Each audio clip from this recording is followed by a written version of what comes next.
Assalamualaikum warahmatullahi wabarakatuh. Dokter Sufi di sini. Kita bertemu kembali.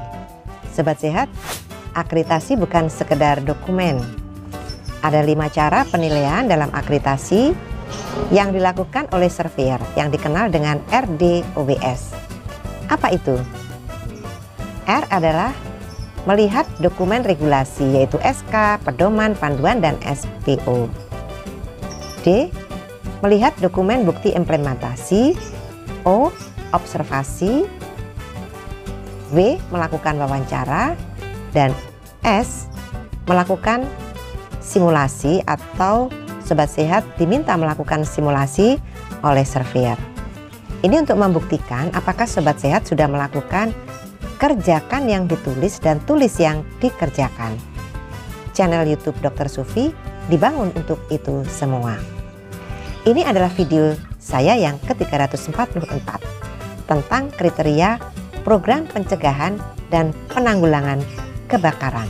Siap versi revisi memang masih dalam bentuk draft, namun perlu segera disosialisasikan agar Puskesmas bisa mempersiapkan seluruh anggota organisasi untuk tahu, paham, dan menerapkan serta membangun sistem secara bertahap. Draft standar akreditasi Puskesmas yang revisi ini meliputi 5 bab, yaitu KMP, UKM, UKP, laboratorium dan kefarmasian, PPN, dan PMP. Adapun perbedaan jumlah bab, standar, kriteria, elemen penilaian bisa dilihat pada slide berikut di video. Standar akreditasi yang versi revisi tinggal 5 bab, 34 standar, 78 kriteria, dan 297 elemen penilaian. Materi baru yang disempurnakan pada siap revisi bisa kita lihat pada slide di video berikut ini. Materi baru dan yang disempurnakan pada siap meliputi indikator mutu, SKP, MFK, dan K3, Germas, UKM esensial, PPN, ISPK, area prioritas, dan penilaian terhadap Dinkes. Materi baru tersebut terintegrasi dalam proses manajemen Puskesmas melalui P1, P2, dan P3. Seperti sudah kita bahas pada video sebelumnya, bab 1 KMP terdiri dari 6 standar, yaitu perencanaan, tata kelola organisasi, manajemen sumber daya, manajemen fasilitas dan keselamatan, pengawasan, pengendalian, penilaian kinerja, dan peran Dinas Kesehatan Kabupaten Kota.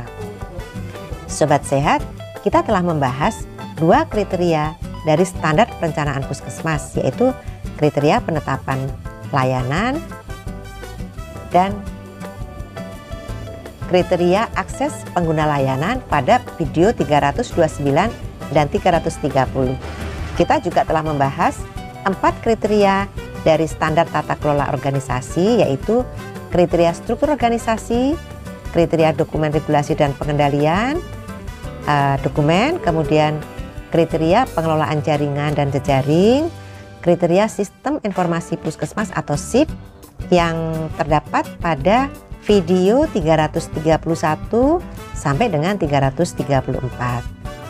Dan kita membahas kriteria dari standar manajemen sumber daya manusia, yaitu kriteria ketersediaan SDM, kriteria urian tugas, kriteria file kepegawaian, kriteria orientasi pegawai, dan kriteria penyelenggaraan K3 pada video 335 sampai 339.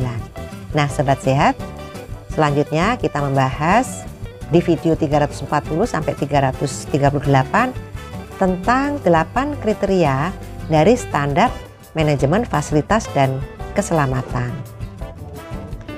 Kita lihat ada 8 kriteria pada standar manajemen fasilitas. Nah, sekarang kita bahas pernyataan standar dari standar 1.4. Manajemen sarana atau bangunan, prasarana, peralatan, keselamatan, dan keamanan lingkungan Puskesmas dilaksanakan sesuai ketentuan peraturan perundang-undangan. Sarana, bangunan, prasarana, peralatan, keselamatan dan keamanan lingkungan dikelola dalam manajemen fasilitas dan keselamatan atau MFK sesuai dengan ketentuan peraturan perundang-undangan dan dikaji dengan memperhatikan manajemen risiko. Kita bahas sekarang pernyataan kriteria 1.4.5. Puskesmas menyusun, memelihara, melaksanakan, dan melakukan evaluasi program pencegahan dan penanggulangan bahaya kebakaran, termasuk sarana evakuasi. Adapun pokok pikirannya adalah setiap fasilitas kesehatan termasuk puskesmas mempunyai risiko terhadap terjadinya kebakaran. Program pencegahan dan penanggulangan kebakaran perlu disusun sebagai wujud kesiagaan puskesmas terhadap terjadinya kebakaran. Jika terjadi kebakaran, pengguna layanan, petugas, dan pengunjung harus dievakuasi dan dijaga keselamatannya. Yang dimaksud dengan sistem proteksi adalah penyediaan proteksi kebakaran baik aktif maupun pasif. Proteksi aktif contohnya apar, sprinkle, detektor panas, dan detektor asap. Sedangkan proteksi kebakaran secara pasif contohnya jalur evakuasi, pintu darurat, tangga darurat, tempat titik kumpul aman.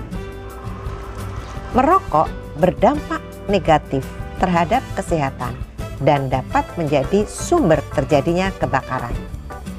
Puskesmas harus menetapkan larangan merokok di lingkungan puskesmas, baik bagi petugas, pengguna layanan, dan pengunjung. Larangan merokok wajib dipatuhi oleh petugas, pengguna layanan, dan pengunjung, dan dilakukan pemantauan terhadap pelaksanaannya. Selanjutnya kita akan bahas elemen penilaian dari kriteria ini.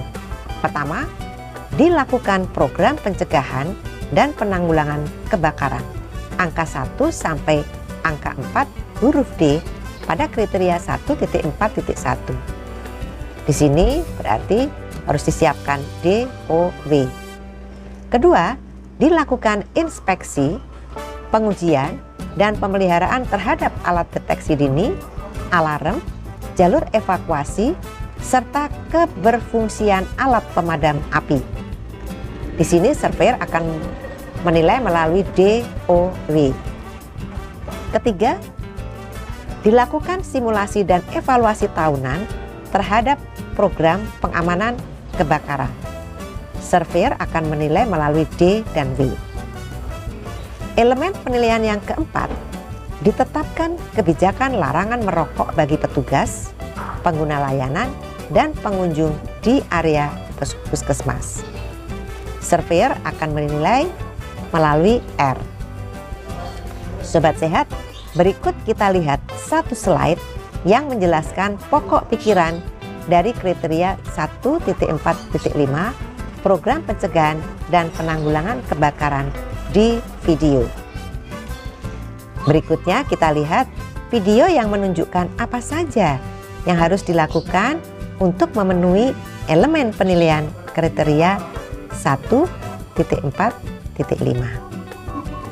Di video tersebut dijelaskan program pengamanan kebakaran yang direncanakan dan dilaksanakan meliputi identifikasi risiko kebakaran, inspeksi, pengujian, pemeliharaan, sistem proteksi, dan penanggulangan kebakaran, jalur evakuasi, penyusunan disaster plan, edukasi dan simulasi yaitu proteksi dan evaluasi, larangan merokok berupa SK larangan merokok.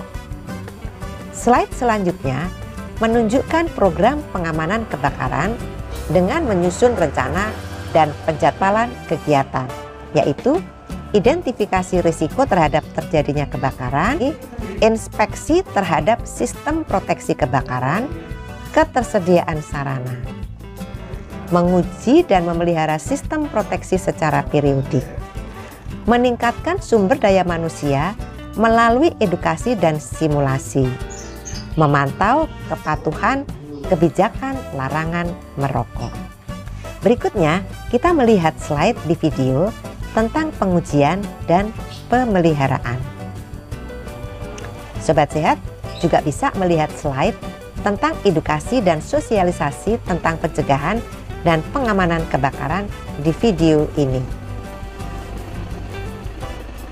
Selanjutnya kita lihat slide di video yang membahas simulasi menghadapi situasi tanggap darurat kebakaran.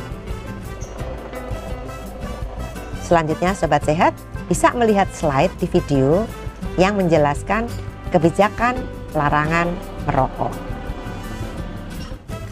Dua slide terakhir di video menunjukkan sistem proteksi aktif dan sistem proteksi pasif kebakaran yang perlu direncanakan, disiapkan, dan dikuasai oleh Puskesmas. Silahkan melihat secara lebih rinci pada draft lampiran 1 Permenkes RI yang membahas tentang standar dan instrumen akreditasi Puskesmas edisi kedua, versi 2021. Di video 344 ini, kita telah membahas kriteria program pencegahan dan penanggulangan kebakaran. Kita akan bertemu kembali di video 345 yang akan membahas tentang kriteria program ketersediaan alat kesehatan. Sampai di sini dulu ya. Semoga selalu sehat. Wassalamualaikum warahmatullahi wabarakatuh.